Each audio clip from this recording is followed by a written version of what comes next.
Zumaiako Flixa eta Gaztelugatxe hondartza berean elkarrekin bat ikusi dituzte gaur goizaldeko 3etan. Milioika ikuslek gaur goizaldeko 3etan estrainatu baita Tronoen jokoaren 7. eta azken denboraldia. Etorkizuneko Euskal Herria izango ote da hori, tira, 23 milioi ikusle izan ditu Ameriketako Estatu Batuetan bakarrik. Euskal Herriko herritarren adina 8 aldiz biderkatuta hain zuzen ere. Tira, kalesi ez da azaldu, baina guk bestelako tronoen jokorik ere ikusi dugu asteburuan, izan ere Indurain eta Santua ikusi ditugu Bilabesaren entzierro ezagunean. Adarkadarik gabe, zalantzarik ez da, aurtengo San Ferminetako entzierro garbiena izan dela Bilabesarena. Tira, hauek alde batera utzita, hel diezaiogun uztailaren 17 honi, hasteko eta behin gai nagusiak lerroburuetan. Elkarrizketa sozialik ez dagoela, Eusko Jaurlaritzak politika neoliberalak aplikatzen dituela, tira, elak eta labek berretsi dute, elkarrizketa sozialerako mailari uko egingo diotela, eta ez direla bihar Jaurlaritzako enplegu sailak biharko deitutako batzarrean egongo. Lab sindikatuak gainera, berehala hartu beharreko 10 neurri aurkeztu ditu gaur, industriaren sektorea egoera larritik atera izateko, labek dio langileak ez direla krisitik atera. Fiskaltzari kargu hartzeko eskatu dio Javier de Andrés, Gobernu Espainiarrak, Araba, Bizkaia eta Gipuzkoan duen ordezkariak, Pipe, Sane, Epifaniori indautxun egindako harreragatik. Bestalde, gaur atera da, Xavier Lujanbio, Euskal preso errenteriarra, Fonkalenteko kartzelatik, 4 urte eta erdi preso egon ostean. Asteburuan jakin dugu gainera, Euskal preso politikoen kolektiboak egindako jakinarazpena, herritarrekin partekatu nahi dute, askatasunera bidean, legezko bidea urratuko duten lege bidea zuzen ere, eztabaidako ondorion txostena ezagutarazi du EPPkak asteburuan, Ezker Abertzalearekin lotura berretxiz, sortu bere aldetik, etorkizunera begira hartutako jokabidea dela nabarmendu du. Kabaka sauziko akusazio partikulararen helegiteak onartu ditu bestalde Bizkaiko probintzia auzitegiak, joan den astean 3 ertzain auzipetu ostean, auzitegiak jakinarazi berri baitu guztira 6 izango direla auzipetutako agenteak. Eta Katalunian dimisio eman du Mossoen buruak arrazoi politikoak argudiatuta, galdeketarekin lotuta Puigdemont edo Forcadell atxilotzeko agindua helduko balitzaio, horren arabera jokatuko lukeela esana zuen aurretik Mossoen buruak, Joaquin Fornek barne kontseilariaren kargu hartu eta egun gutxira eman du dimisioen Mossoen buruak. Eta bihar iritsiko da mugak zabalduz karabana Melillara, joan den ostiralean abiatu eta hilaren 22 bitarte Espainia eta Europaren migrazio politikak salatzen dihardute dozenak ekintzailek, tartean dira Euskal Herritik hara joandako 200 lagun ere. Eta jai giroan, giro bikainan ospatu dute asteburuan Baztandarrek euren jai handiena, 54. urtez eskualdeko 15 herritako biztanleak Elizondon bildu dira, jai giroan eta humorez Baztandarren arteko senidetasuna aldarrekatzeko beste urte batez.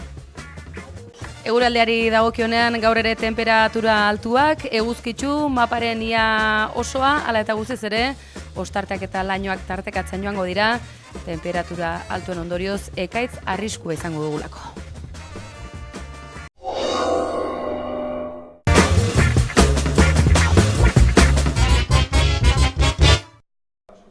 Gero abaik pozez hartu du Espainiako kontuen auzitegiak Uxue Barkosei jarritako helegitea atzera bota izana.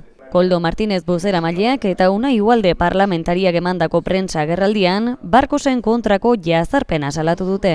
Izan ere, Espainiako kontuen auzitegiak frogatutza jo du Iruñeko zinegotzi eta Madrilgo diputatu zenean Iruñan egindako bileretan parte hartu zuela eta jasotako dirua udalaren dieten banaketaren araberakoa izan zela.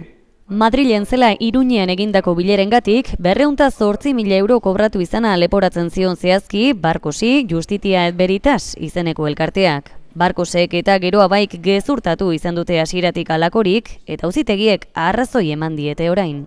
Koldo Martinezek adierazi du hartara argi gelditu dela Uxue Barkosen kontrako helegitea gezurrean oinarritua zegoela. Argi geratu da Uxue Barkosek ez duela gezurrik esan.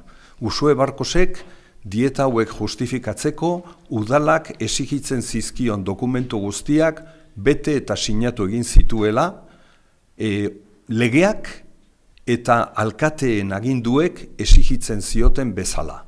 Beraz, Uxuek ez du gezurrik esan, Uxue Barkosek egin beharra egin du eta sententzia honek argi eta garbi uzten duena da, Uxue Barkosek legearen arabera jokatu zuela. Eta zerbait baldin badago zalantzan jarri daitekeena, sistema bera da, dieten sistema bera. Eta hori noski, Tribunal de Cuentas delakoari dagokio esatea.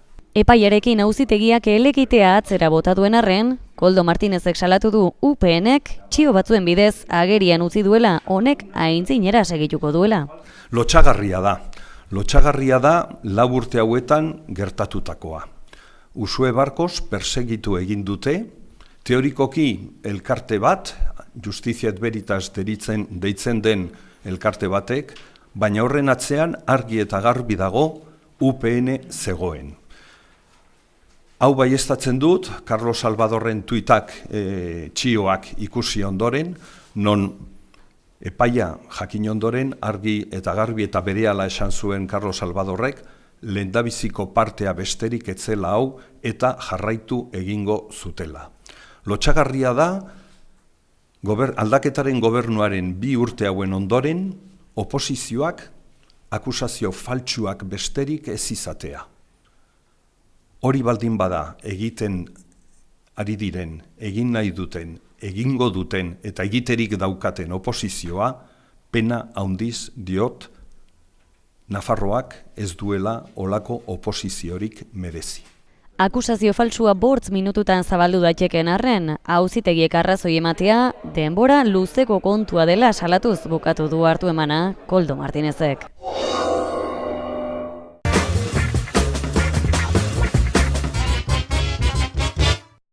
Lab sindikatuak industria politika berria aurrera eramateko ezinbestekoak diren 10 neurri aurkeztu ditu. Azaldu dutenez, borondate politikoa egon eskero gauzagarriak direnak eta era urgentean hartu beharrekoak. 1. Industria plan bat osatzeko benetako eztabaida egitea. 2. Euskal industria ez dago salgai. Beraz, deslokalizazioen kontrako plana proposatzen dugu. 3. Ikerkuntza eta garapen gastua Europan helburua den 3% parekatu.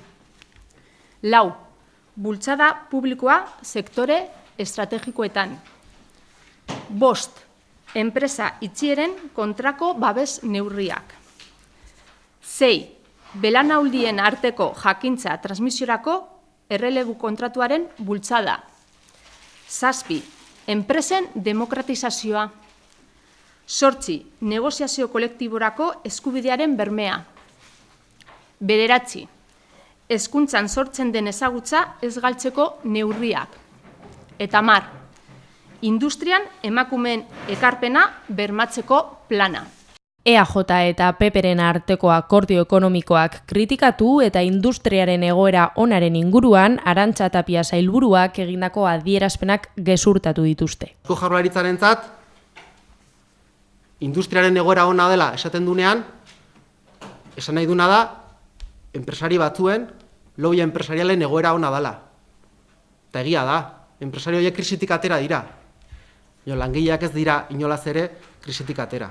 Eusko Jaurlaritzari industria egoera larriaren aurrean eserrez egitea eta Espainiako ereduaren translazio hutsa izatea egotzi diote. 2 aukera daude etorkizuneko industriarekitzeko.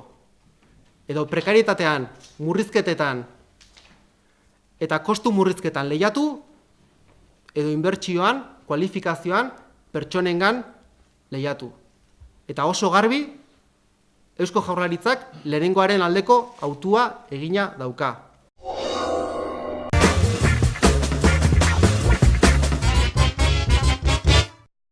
A ver, le repito las órdenes para que queden bien claras. Se lo acabo de comunicar al suboficial de grupo que está trabajando. entran al callejón con todo lo que tenemos, entran a la Rico, controlan la situación y los que haya que puedan ser posibles agresores se les controla o se les echa.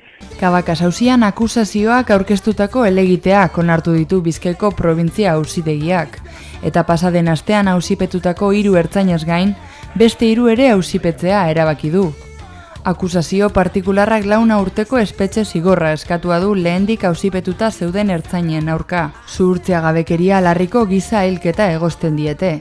Orain, beste 3 ertzainen kontrako zigor eskaera ere zehaztu beharko dute, eta Jon Goirizelaia familiaren abokatuak iragarri du, egindakoagatik erantzukizunak eskatuko dituztela.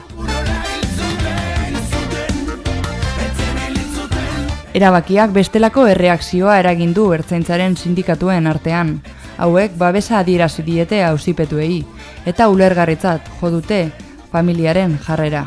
Erne sindikatuaren esanetan, buruzagi politikoak izan beharko lirateke azalpenak eman beharko lituzketenak.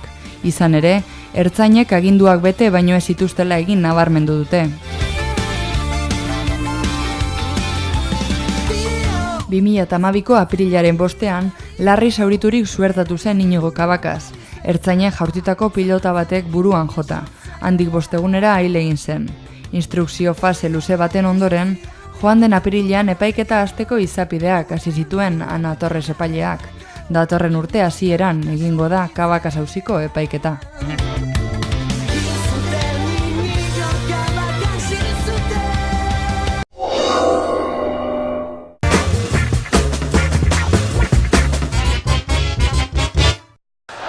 Sanferminak baino lehen jakin zuten Altsasuko auzipetuek fiskalak 350 urte eskatuak zituela taberna giroan izandako liskar bategatik terrorismoa egotzita.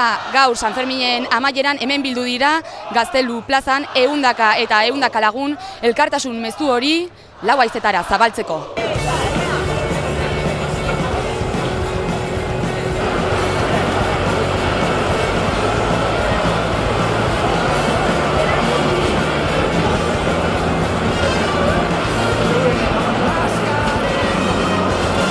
Badakigu gure seme-alabak alde batetik 3 gartzelan daudela, beste 7 hemen kalean daudela eta ze penak dauzkaten gainen. Baina gaur egia esateko momentu honetan pozez beterik, ikusita ze elkartasuna jasatzen ari garen.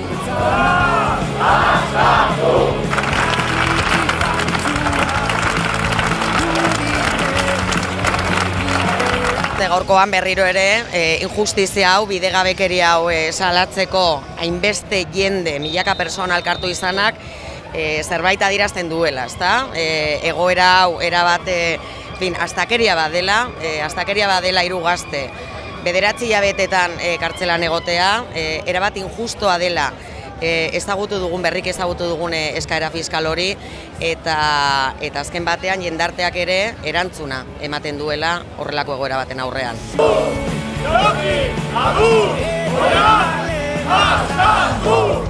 Ikuste dut hau ez dela Altsasuko kontu bat bakarrik, Altsasukoak askatu esaten ari garenean Euskal Herriaren aurkako eraso larri baten aurrean gaudela iruditzen zait.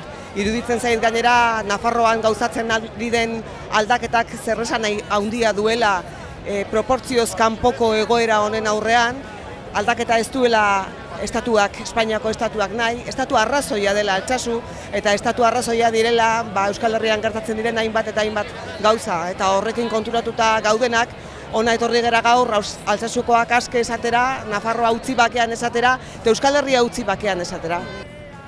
9 hilabete daramatzagu emozioa gure barruan borboka. 4 kartzeleratu aski ikusteak sorturiko poz eta esperantzatik, gorenaren erabakiak edota fiskaltzaren eskaerak sorturiko beldur eta impotentziara joan gara. Ezin dugula ezer egin sinestarazi nahi digute, hobe dugula isilik eta geldi egotea. Horrela egiten ez badugu, hor dago estatuko indar polizialen gandik pairatzen dugun errepresioa. Hor daude isunak, debekuak eta mehatxuak, Sanferminetan Altsasukoak aske kamiseta eramateagatik berriki jasan ditugunak adibidez. Utz gaitzatela bakean!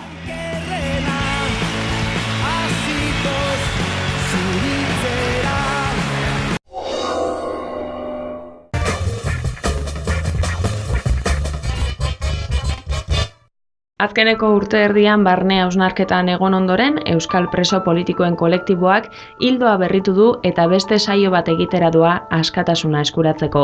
Eztabaidarako ondorioen txostena ezagutarazi dute, honako 3 puntu nabarmenekin. Lehenengoa, batzeko, Euskal Herriratzeko eta kaleratzeko prozesu gradual bat aurreikusten du. Bigarrenik, hau lortzeko helburuarekin legedi arrunta erabiltzeko prest dago. Eta hirugarrenik, prozesu hau euskal gizartearen babesarekin egin nahi dute. Presoek euren egoera juridikoaren berri herritarrei emango diete gero urratsak egiteko, haien babesa lortzeko eta prozesua partekatzeko. Eta legealdetik pausoak ematen hasteko, orain baldintza ez da presoak Zabailako eta Monde Marsango kartzeletan batzea. Kaleratze prozesurik bada ontzat joko baitituzte aurrera pausoak.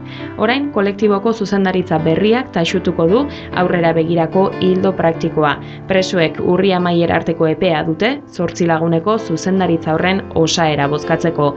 EPPK aitortu du aurrerantzean ere ez dutela erratza izango, estatuak saiatuko omen direlako ildo berria oztopatzen eta indargabetzen.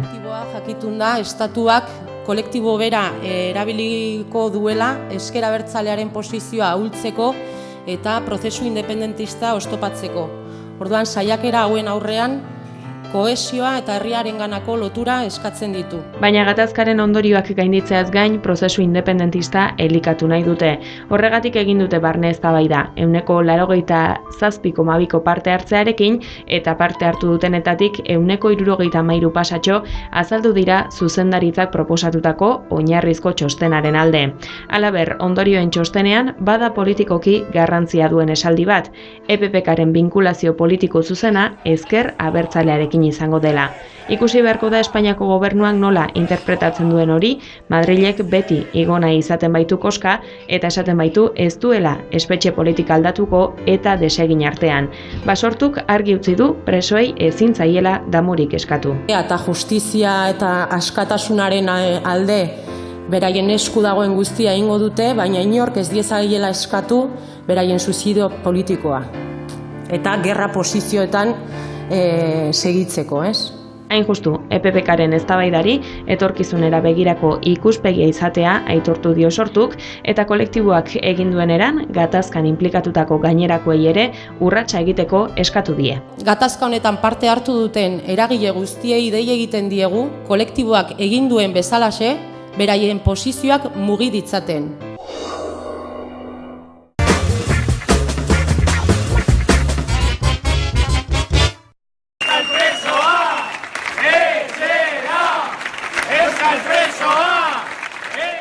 Egitaldi hunkigarria egin zioten Indautxun Pipe San Epifani hori ostiral arratzaldean auzora heldu zenean.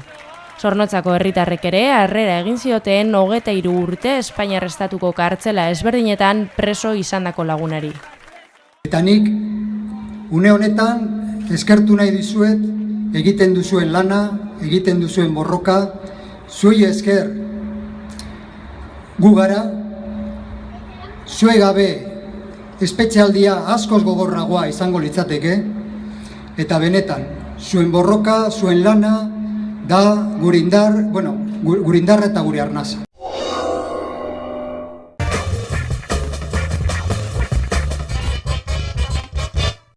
Fonkalenteko kartzelatik irten da Xabier Lujanbio oreretarra goizean, zain zituen bertan senide eta lagunak. Oreretarrek autobusa ere antolatu dute Alakantera eta uneotan herrirako bidea hartu dute. Iritsitakoan egingo diote lehen harrera Lujanbiori. 2013ko urtarrilaren 19an atxilotu zuten Lujanbio Donostian, Arkaitzantza eta Maitane Linaza Sororekin batera. Espainiako auzitegi gorenak euren kontrako epaia berretsi ondoren ezkutatuta egon ziren hilabete ziruak eta Donostian eleak mugimenduak deitutako manifestazioan agertu ziren. Egun horretan bertan, Maria Cristina hotelean kateatu ziren eta orduan atxilotu zituzten.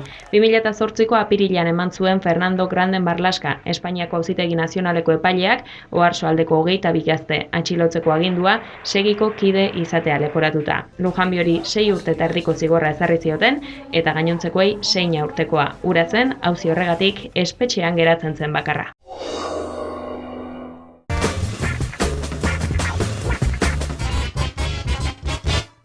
Euskal Herriko aniztasun kulturartekotasun egoeran zer leku, zer zentraltasun ematen diozue euskara hizkuntzari? Entzule baten galdera botazien Lore Agirrek UEU eta Jakinek udako ikastaroen baitan antolatutako euskera, generoa, jatorria eta klasea gurutzatzen diren lekua ikastaroko 2. mai inguruan, eta galderak bueltan iritsi ziren Euskal Herrian jaiotako euskaldunentzat. Zer da euskera guztientzako, gizarte osoentzako, ni hasieran etortzekoan inorrek ez ditezan euskerara hainbeste inportantzia ematen zelako, agian Donostiari itxi nintzalako. Hasieran Tolosara joaten baniz, agian euskera gara baina hobeto hitz egingo nuke, ez? Baina, bueno, horregatik mezu hori oso importantzia da, gure gara iristen da mesua. Porque si cuando yo entré a bachiller me dijeron no es obligatorio, porque si yo quiero seguir estudiando, ahora me dicen que sí es obligatorio. Entonces yo creo que es un contra de los dos. De mi parte, de que no he dicho esa necesidad de quiero aprender ahora, pero también no es de aquí, en plan de sí. Porque unos años quitan y otros luego lo exigen. Entonces, debería ser algo continuo. Nik sentitzen dut trampa egiten diegula etorkin, Orduan, esaten zaile, bueno, zuk ez duzu behar, A eredua hor dago, edo B eredua hor dago, baina gero, lan egiteko garaia heltzen denean, desabantailak hor daudez. Claro, etxeak garbitzeko edo etxeak eraikitzeko ez da euskera behar. Hori baldin bada, etorkinentzat pentsatuta daukaguna, edo pentsatu gabe ere egiten ari garen bidea, orduan ondo goaz, baina bestela ez. Aniztasunean euskaraz bizitzea, horixe diotenez, erronka eta gakoa. Oso errez zartu ahalko nintzen, erderaz bizi diren zirkuloetan, zen pertsona asko ere, erderaz bizi diren pertsona asko jatorria Espainiakoa da, iritsi ziren garai batean, edo beraien gurasoak iritsi ziren etorkin bezala ona. Badago beste irekitasuna hori erresteko zailtasun gehiago da anitztasunean euskaraz bizitzeko. Esandakoa bi aldetatik iritsi da zentraltasun horretara.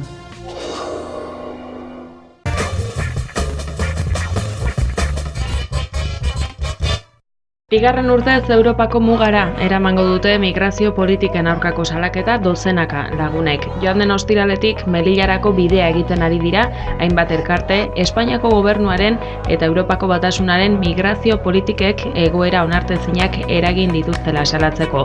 Euskal Herritik 200 lagun inguru joan dira. Mugak zabalduz izendatu dute egitasmoa eta horren bidez jarraipena ematen ari dira iaz Greziara joan zen karabanari. Melillarako bidea hartu duten elkarteetako ordezkariek eskatu dute errespeta daitezela ihes egin behar duten milioika lagunen eskubideak. Uste baitute lotura zuzena dagoela desplazamenduen arrazoien eta Europako agintarien jokabidearen artean. Joan den ostiralean 8 autobus atera ziren Euskal Herritik, Kataluniatik eta Espainiako hainbat lekutatik. Bihar Melillara heltzea dute helburu eta hilaren 22 arte 11 ekintza eta aldarrikapen egiten segituko dute. Oraingoz atzerritarrentzako zentro itxietatik gertu elkarretaratzeak eta manifestazioak egin, deportazioak egiten dituzten hegazkin konpainiak salatu eta Mediterraneoan hildakoak gogoan hartu dituzte. Irudietan hildakoei tarifako hondartzan egindako omenaldi ekintza ikus dezakezue.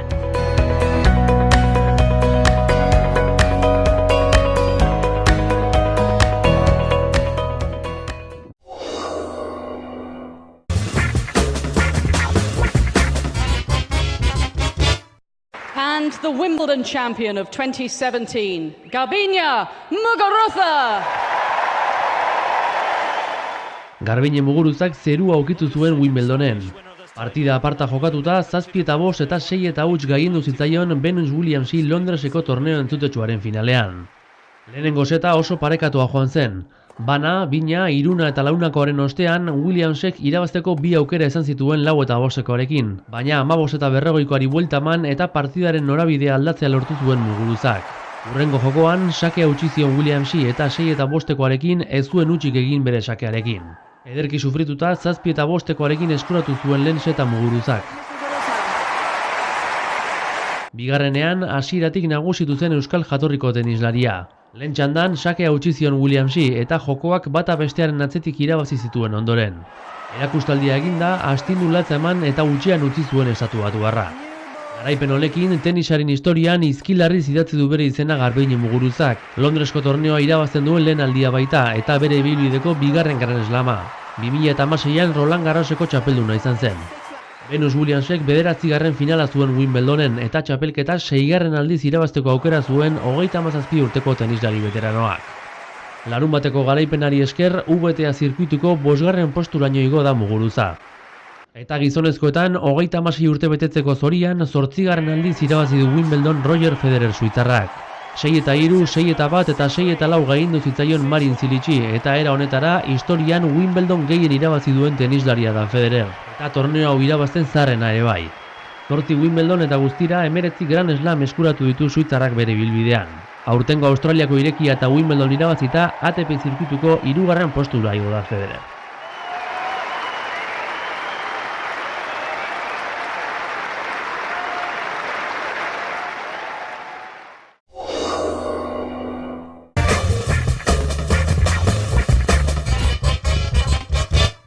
Egunon, gaur hemen, Sanferminetako azken egun atzo, pobre emi, baina pobre emi duztean, gaur goizean, Villamesearen entzierroa. Ea instituzioa den ekitaldi honek, ze irudi ekartzen dizkigu.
Zigarrak izan ziren Baztandarren biltzarreko orga desfilearen garaileak atzoko egun handian. Urtero Baztandarrak biltzen dituen egunean, goizean zehar, herri bakoitzak landutako orga aurkezten du eta bertze hainbat eragiletako parte hartzaileekin batera desfilea osotzen dute.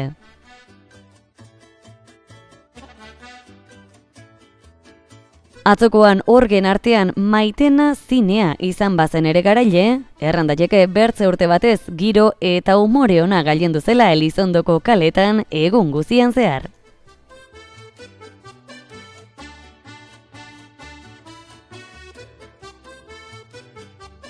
Urteroko bertze hitzordua merkatuko plazan egiten duten otordua izaten da. Aurtengoan pilotalekuan egin badute ere, giro ezin hobean egin zuten.